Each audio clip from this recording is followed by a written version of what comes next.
What if I told you that Persia never truly disappeared? It simply changed its name. Why would a country with thousands of years of history decide to erase its identity before the world in the middle of the 20th century? Today, we will travel through glorious empires, brutal invasions, and decisions that rewrote the memory of an entire people. This is not just the story of a country. It is the story of how power, religion, and public image can alter the destiny of an entire civilization. So sit back, because what you're about to discover goes far beyond a simple name change. Subscribe to the channel and leave a comment telling us which other forgotten civilizations you would like to explore.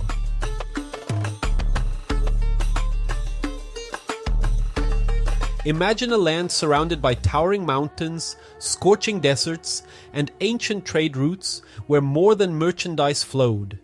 Identity, power, and legacy traveled along them as well. That land is the Iranian Plateau, a strategic region that has been for millennia the cradle of civilizations. But how did it all begin? And who were the true architects of what we now know as Iran? To understand that, we must travel back to the second millennium before Christ, when the Indo-Iranian peoples arrived.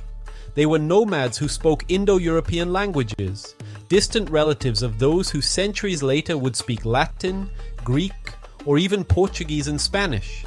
Their language had nothing in common with Arabic, which many today mistakenly associate with Iran. No, in Old Persian, Mada meant mother and Peda father, echoes that still resonate as mater and pater in Latin. They were not just sounds, they were the roots of a distinct, deep, and ancient culture. Among those peoples, two stood out, the Medes and the Persians.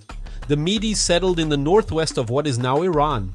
They were powerful, organized, and quickly established themselves as the dominant force. The Persians, on the other hand, settled farther south in a region called Pars, from which the name Persia originates. It was fertile and strategically located, but not especially powerful at first. No one could have imagined that this people would be the ones to forever change the course of history. At that time, Persian was merely a limited geographic designation. It did not represent the entire region, much less an entire civilization. The true center of power was the Medes.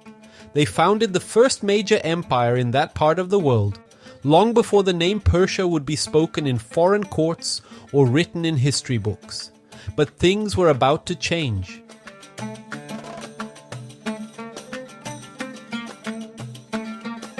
In the midst of those mountains and plains, a man would be born whose ambition would shatter the structures of the past, a leader who saw beyond divided tribes and dreamed of unprecedented unity. His name was Kurosh, or as the world would come to know him, Cyrus the Great. With him began the era of the first empire that dared to conquer not only lands, but hearts. Before Alexander, Napoleon, or Genghis Khan dreamed of conquering the world, there was a man who did it first and did it differently. While the empires of the ancient Near East imposed their rule with iron fists, destruction, and exile, Cyrus the Great built an empire on a radical idea, ruling through respect. After defeating the Medes, Cyrus did more than unify peoples. He founded the Achaemenid Empire, a political machine that instead of sowing fear, cultivated loyalty. Rather than imposing a single language or religion, he protected the temples of the conquered, respected their gods, and allowed their cultures to flourish. For the Jews exiled in Babylon, for example, he was not an invader, but a liberator. For the Babylonians, not an enemy, but a restorer chosen by Marduk. Cyrus did not proclaim himself the envoy of a Persian god. He cleverly became the chosen one of the local gods, and it worked with brutal efficiency. Under Cyrus and his successors, especially Darius I, the Persian Empire expanded from the banks of the Indus River to the shores of the Aegean Sea, from Egypt to Central Asia. In less than a century, they absorbed the great empires of the ancient world and turned them into provinces. Egypt, Babylon, names that once dominated history, now answered to Persepolis. But size was not their only achievement. This empire developed a vast road network connecting thousands of miles of territory, a messaging system as fast as lightning, and a bureaucracy that did more than control. It administered, recorded, and negotiated. It was a masterpiece of diplomacy, strategy, and pragmatism. Historian Lloyd Llewellyn-Jones, among many others, calls it without hesitation the world's first superpower. Yet the balance between cultural respect and centralized power was delicate. Like a tightrope stretched across the empire, it only took a push or a sword to break it. That push came riding from the west, led by an ambitious young man named Alexander. What was about to unfold was not merely a war. It was a clash between two worlds.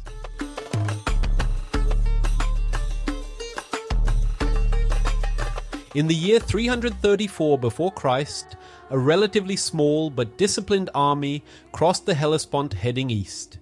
It was led by a young Macedonian king not yet 30 years old. His name was Alexander, but the world would know him as Alexander the Great. His goal was not simply to conquer territory, it was to avenge Greece, humiliate Persia, and perhaps, just perhaps, become a legend. And he did. In a series of decisive battles, Granicus, Issus, and finally Gaugamela, the Persian army was crushed. The Achaemenid Empire, which for generations had ruled half the world, collapsed under the assault of a young man with the ambition of a god. But the most surprising part was not his victory. It was what he did afterward. Alexander did not destroy Persia. He did not erase it from the map. He admired it, studied it, and in a way became it.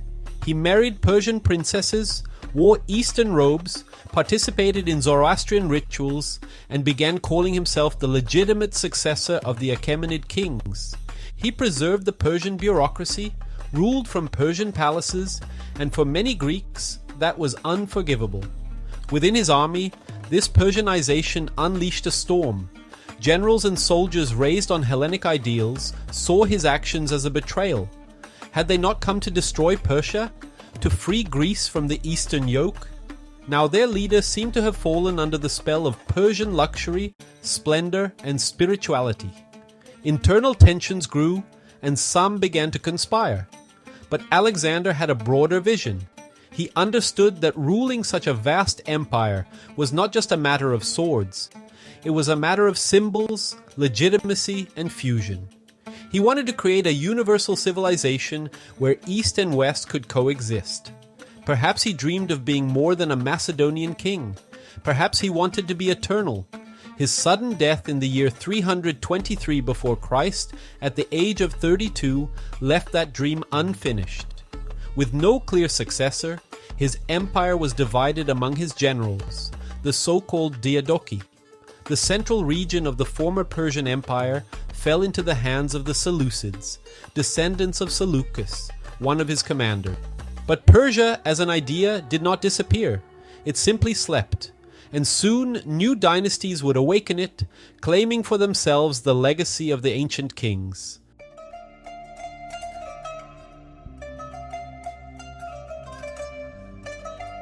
When Alexander died, his empire quickly shattered like a broken mirror.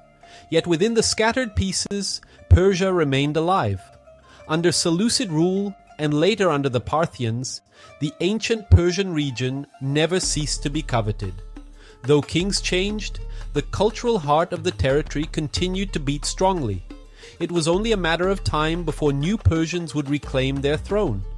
Thus arose the Sassanids, a dynasty born in the very region where it had all begun, Pars.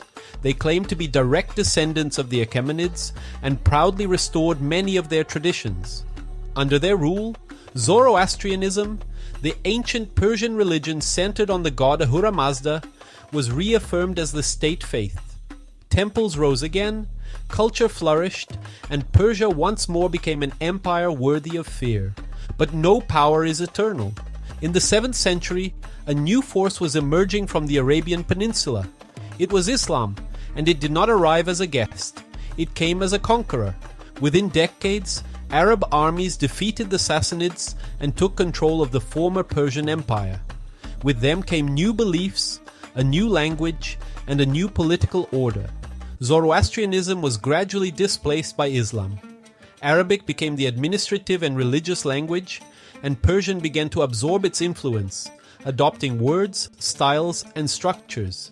But the Persian soul did not disappear.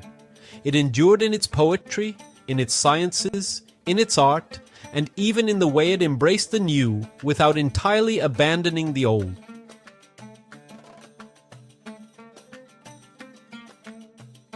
In the centuries that followed, the region passed through Turkish, Mongol, and other local Persian dynasties. The Buyids even came to control Baghdad, the heart of the Caliphate. Then came the Seljuks, the Mongols of Genghis Khan, Tamerlane, and various Turkmen states that fiercely fought over every inch of territory.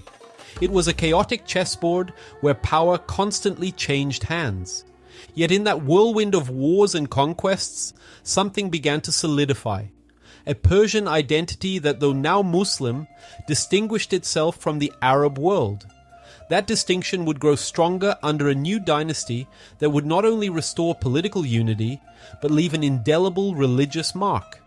Amid the chaos of small dynasties and regional wars, a force emerged that would forever transform the political and religious soul of the region, the Safavid dynasty. They were not just another lineage hungry for power. They had a clear vision to unify the territory under a distinct banner, that of Shia Islam. Until then, the Islam practiced in the region had been predominantly Sunni, as in most of the Islamic world. But the Safavids decided to impose Twelver Shi'ism as the official religion. It was not a smooth transition. They enforced it through persecution, reforms, and deep social restructuring. Yet in doing so, they planted the seed of what would distinguish Iran from the rest of the Islamic world to this day. The Safavid dynasty did more than mark a religious turning point. It was also crucial in the rebirth of Persian identity, this time integrated with Islam. They promoted architecture, poetry, philosophy, medicine, and science, but under a new banner, in a renewed language, and with a worldview that blended imperial legacy with Shia spirituality.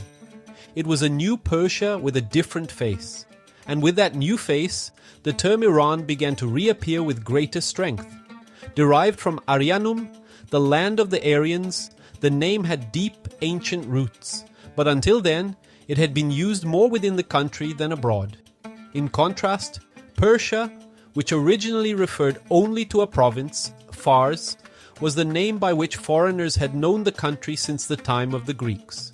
Thus, while the Safavids consolidated their control, and later dynasties, such as the Qajars, kept the structure of the state alive, an identity duality was taking shape. Persia for the outside world, Iran for the Iranians themselves.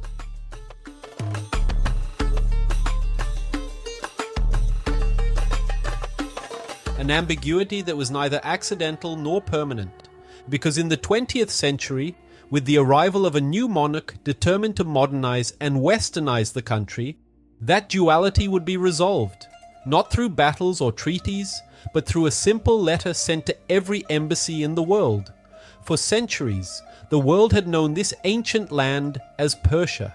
It was a name that evoked glorious empires, fine carpets, mystical poetry, and advanced science. But for many in the West, Persia also represented the exotic, the distant, the decadent, a legacy of Greek narratives that portrayed it as a civilization of excessive luxury, tyranny, and moral corruption. It was in this context, already in the 20th century, that Reza Shah Pahlavi, the Iranian monarch at the time, with strong modernization ambitions, made a decision as symbolic as it was strategic.